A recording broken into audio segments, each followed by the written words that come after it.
Here at Edwards Air Force Base, September 17, 1959 is a historic date. Early on this Thursday morning, the B-52 carrier takes the X-15 out for its maiden powered flight. Hydraulic temperature, Scott? -2, and holding since we passed the tower. Test pilot Scott Crossfield is buckled in and ready for a ride to 40,000 feet, where he'll be cut loose for the first demonstration of this plane's abilities and performance. Flying chase will be Al White, North American's alternate, Joe Walker, NASA's chief test pilot, and the Air Force project pilot, Major Bob White. All vital observers today. They'll be at the controls of the X-15 in the near future. Ground crews climb in a variety of vehicles and stream out to wait for landing at the edge of the lake bed. Many eyes are on the dark-shaped plane this morning, but among the most important observers are the engineers at NASA.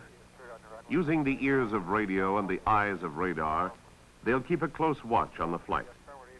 FM signals transmitted will indicate the condition of each vital operating system. Each movement will be carefully plotted, carefully watched. Edwards 003. 003, Edwards, cleared for takeoff. Winds 220 degrees at 12 knots. Prime responsibility for getting the X-15 to drop altitude rests on the aircraft commander, Captain Charles Bach, and the co-pilot, Captain Allaby. Penny Tower, 003, rolling now.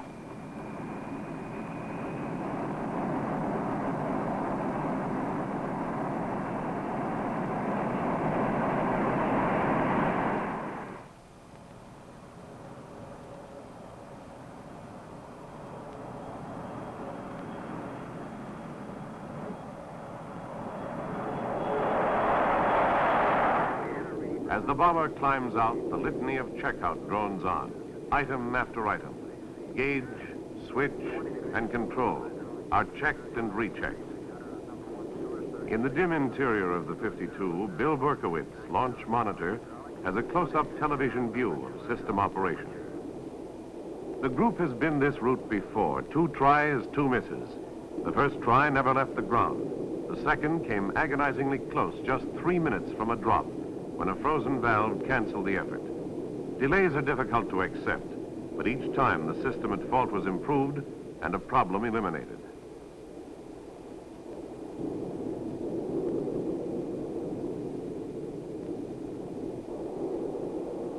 Fuse coming on now. Number 1 first. Roger. Number 2 on now. Real slow to pick up hydraulic pressure. Blake, how about it? It's a little slow, but it's up to speed now. It grabbed off in about 5 seconds, and it did go over 3,600. No flat, 510 on the tank. 3 minutes to drop. Going to jettison. Fuel jettisoning. Full jettisoning. Okay, good check. Prime's coming on now. Chase call Prime. Launch operator can't see it. Yeah, you got a blossom on the bottom one? And they're both looking good. 30 seconds, give me ready to launch light. Get a launch light on. Launch light on, master arming coming. How about it, Blake? Think we're okay? Harry? All right by me, let's go. Okay, Scott, let's give it a try. Okay, Scott, you ready? I'm ready when you are, buddy. Okay, here we go with the countdown.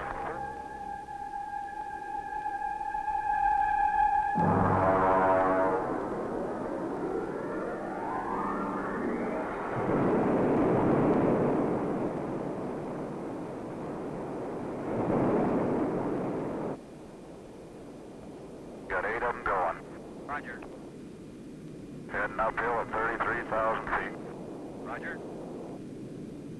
Looks good across the board. And a Mach number 1 and climbing for 35. Roger. Direction looks good, Scotty.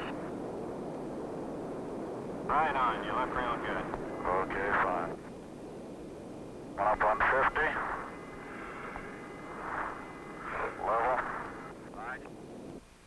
course for this flight is a giant rectangle around the lake, climbing to the north, then making a left turn to a westerly heading, and leveling off at 52,000 feet. Take a little speed, I'm going to ease off. Right. Left turn. Right. I'm beginning to come around the final part of the turn. I dropped back in Mach number. The record showed Mach 2.1, over twice the speed of sound, 1,385 miles an hour. Burn out. Right. On the first try, man and plane went 1/3 the way to the goal of 6 times the speed of sound. As the X-15 slows to subsonic speeds, the chase planes catch up and the glide portion of the flight begins. Now on a southerly heading, Crossfield begins his long glide to landing from 46,000 feet. Time in the air is precious, and the checkout continues all the way down. Roll pulp. Steady side slip. Very powerful rudders on this little baby. Got ventral. Okay, buddy, just a second. 8,000. I don't want to drop it on the track. Here comes the ventral. Now, you ready? One, parachute deployed, no fouled up. Roger. You're fouled up? No, the parachute, well, it's open. It's letting it down. How nice. 245.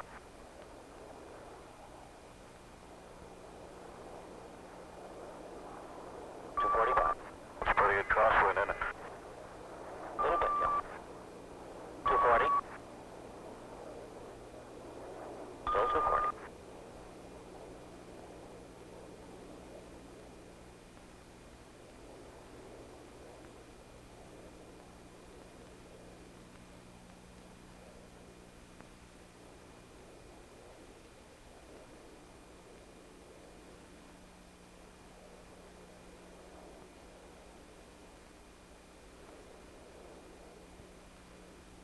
Gear is coming down, and it looks good. Nice and easy, Daddy. Shown 210.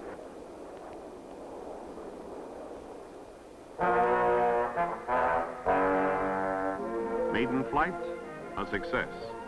Today, flight research took another significant step forward here at Rogers Dry Lake. This lake bed has witnessed many significant events in the history of aviation. 15 years ago, researchers were concerned with the supposed impenetrable sound barrier. The X-1 slammed through this barrier to aviation progress with a series of flights well beyond Mach 1. The age of supersonic flight had arrived. A few years later, the X-2 made its appearance. Its mission was to probe deeper into the unknown regions of ultra-high speed and high-altitude flight. It set records, too, peaking out at 126,000 feet and achieving over 3 times sonic speed. Even while the X-2 was still flying, planners were looking toward the next step into the future, a combined airplane and space vehicle, the X-15. The plan calls for this craft to start at the dry lake and ride with a carrier plane out over Utah. Its progress will be watched and marked by tracking stations spotted along the flight path, a corridor known as the high range. Masses of new information will be radioed back to ground stations. Flying beyond the atmosphere at ultra-high speed has its penalty: heat. As the atmosphere is re-entered, air friction will heat parts of the plane to a red glow, 1,200 degrees Fahrenheit. Past the critical re-entry phase, the X-15 approaches the Earth as an airplane, bringing our eyewitness back from beyond the sky. From the drop to the landing, one man, the pilot, will be in control. High-altitude rockets have shown that outer space is totally hostile to human beings. Man must have a spacesuit to survive. This multi-layer suit is complete with air conditioning, pressurization, oxygen supply. It gives the comfort and mobility needed to control an airplane or a spacecraft, yet it could sustain life on the moon. Suppose the pilot had to eject, bail out. Would this suit save him? A series of checks were made using the rocket sled to build up the speed to over 1,000 miles an hour.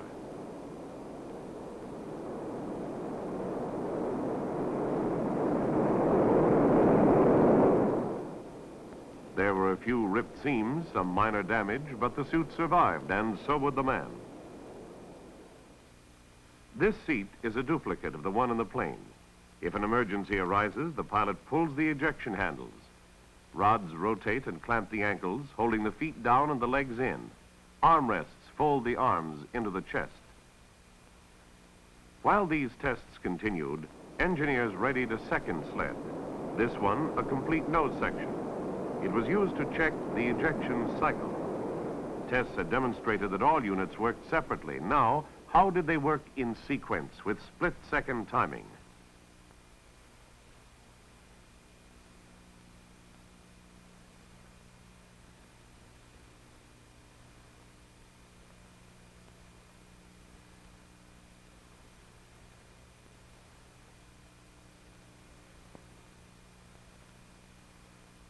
Our escape system was ready to handle any emergency. While engineers continued development work, production crews were scanning acres of blueprints and converting drawings to three-dimensional metal shapes. High in-flight temperatures demanded the use of an alloy new to airframe manufacture, Inconel X. This alloy retained strength even when red hot. As the number 1 plane of the 3-plane series neared completion, pilots and engineers were already investigating its flying qualities, using a device called a flight simulator. This valuable training device also uncovers bugs in systems, works out problems before the critical flight phase. An electronic computer takes the place of the airplane, and it responds by changing instrument readings, which the pilot interprets as flight progress. Runs by the hundreds were made from drop to landing to get the feel of the plane, note its response, improve its systems. Pilot training continued in the Navy's whirling centrifuge. Seated in a capsule, the man must show that he can retain control even when the force of the rocket engine is jamming him back in his seat. Over 500 pounds is squeezing him back, impeding his movements. A test director and a flight surgeon monitor the runs, ensuring that the pilot does not exceed his limitations. Re-entry practice is the second phase, where the capsule rotates to redirect the force downward, simulating scorching back into the atmosphere. The pull-up squashes him down with a force of over 1,000 pounds, but he maintains control, completing all missions satisfactorily.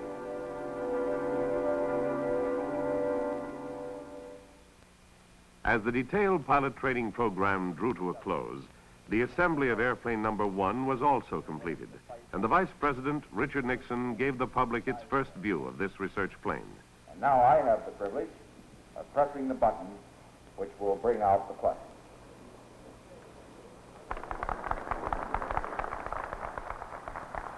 After 6 years of planning and development under tight security control, the secret label was removed and the plane towed out for inspection.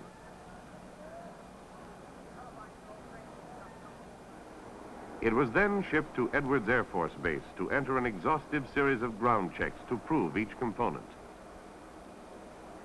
No item was too minor, nothing was overlooked. Special attention was given to the APUs, auxiliary power units.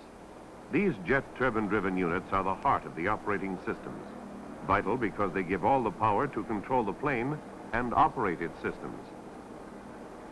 Day after day, week after week, systems were run, checked, modified, rechecked, improved, until pilots and engineers agreed that we had reached a practical degree of perfection. Fitting the plane into its cradle under the 52 wing was another milestone. 4 round trips were made with the X-15 hanging under the wing while all systems were rechecked at altitude. Captive flights uncovered new problems, kinks that had to be worked out, eliminated. Then, on the 5th trip aloft, both man and machine were ready for the drop and glide flight to the lake. Release. It's a clean break. Looks pretty good here on a 36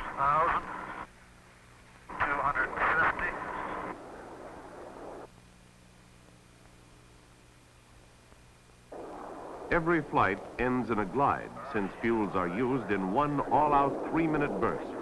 When the fuel is gone, it's a long downhill coast to the desert floor.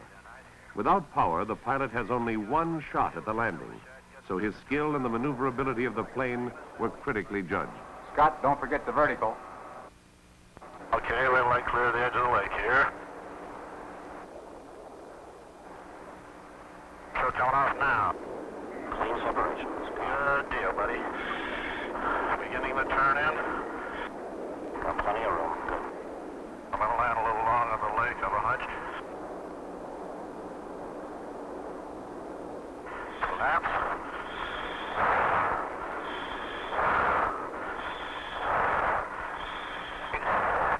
Take it easy, the gear. You got it?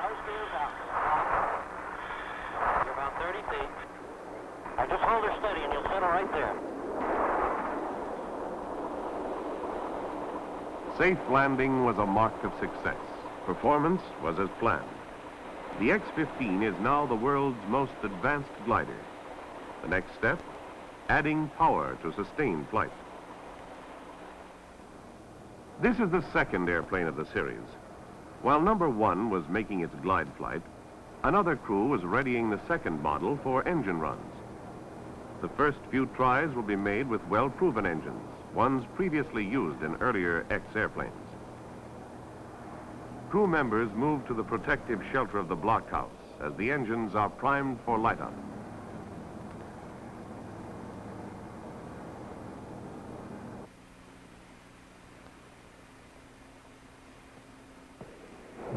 These multi-barreled rockets gulp liquid oxygen and a water-alcohol mixture to provide 16,000 pounds of thrust at cruising altitude.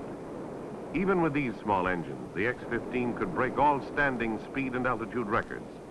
These runs climaxed 6 years of planning and work. The bird was ready for its maiden powered try. The fledgling performed as planned. Born this day was a new tool for flight research. Using a new machine to probe into the unknown calls for caution. And weeks later, the second flight showed that the performance could be repeated and excelled. Digesting the knowledge from these first tries, the program became more ambitious, and another step up the ladder was planned, one that would extend the operating area.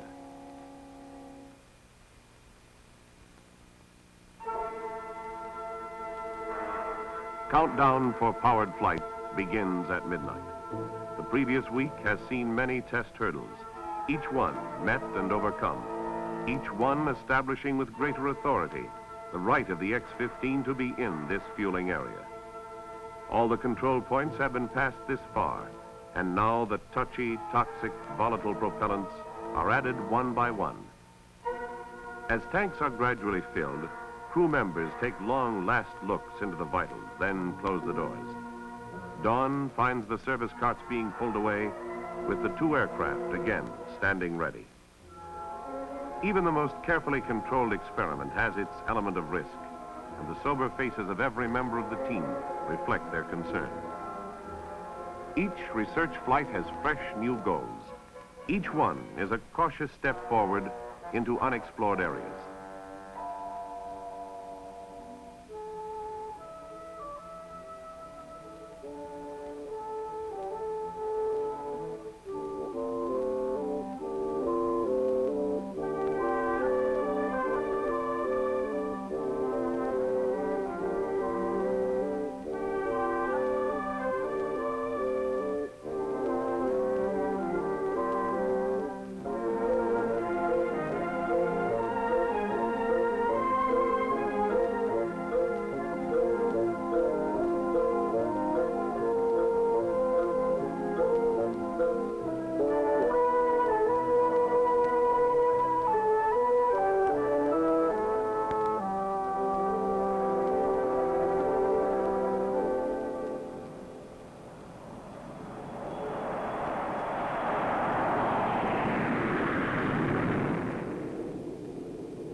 The intention of this flight is to make a straight climb to 80,000 feet, hitting Mach 2 at the peak.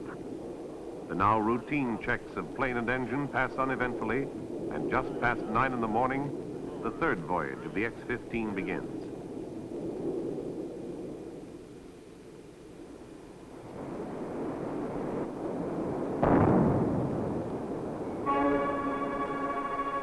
They're going to fire, Scott. Like shutdown. Plane shutdown. Shutdown. Collecting citizen. Land on Rosemont.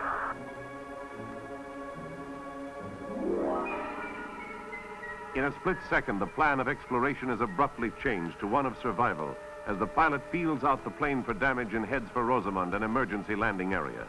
Never has the pilot been more vital.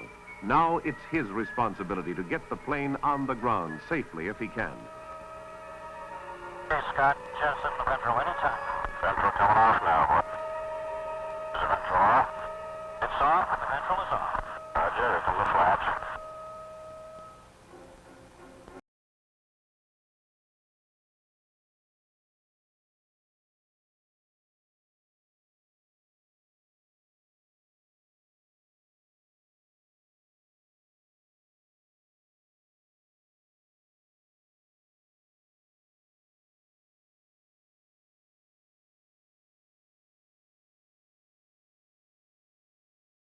Now, up, 30 feet, 20, 10, 5.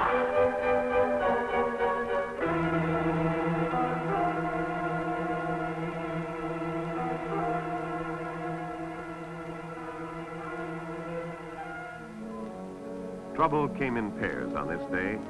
The engine failure was complicated by a structural break, and both were at this time unexplained. The plane was on the ground, the pilot safe, but there were new problems. Investigators found that the rocket engine had suffered an ignition failure, leaving a chamber loaded with explosives. When this mixture finally ignited, the chamber ruptured. This explosion triggered another series of events leading to additional damage. Under normal conditions, the tanks are almost emptied, but jettison in a nose-down emergency glide leaves more propellants, more weight in the fuselage. Because of this increased weight, the nose of the plane had to be higher than usual during landing. Although the touchdown was smooth, the nose-up angle was beyond the design limits, and the break occurred when the nose wheel slammed to the ground. A day and a half after the accident saw the airframe in its original jigs at the factory. The damage that seemed crippling was quickly repaired and the broken halves rejoined.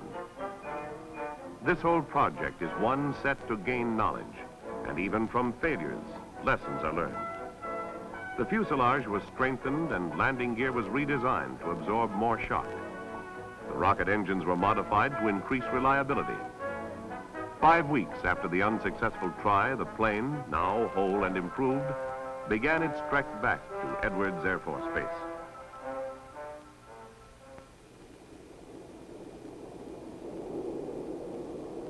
Weeks have slipped by since the accident, but the time has been traded for knowledge.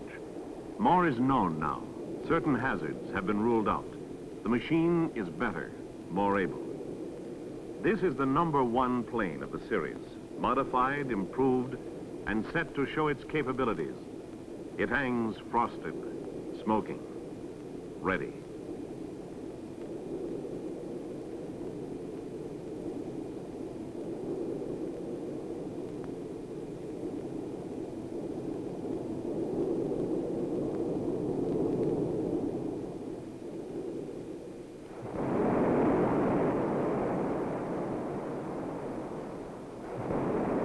Looking real good from back here. And they look very good across the door.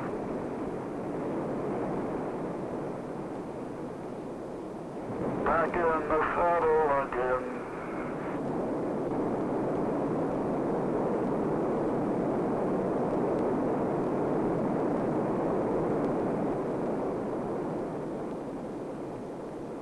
Pouring on the rocket power, the X-15 streaks to a new high of Mach 2.5, 1,660 miles an hour at 67,000 feet.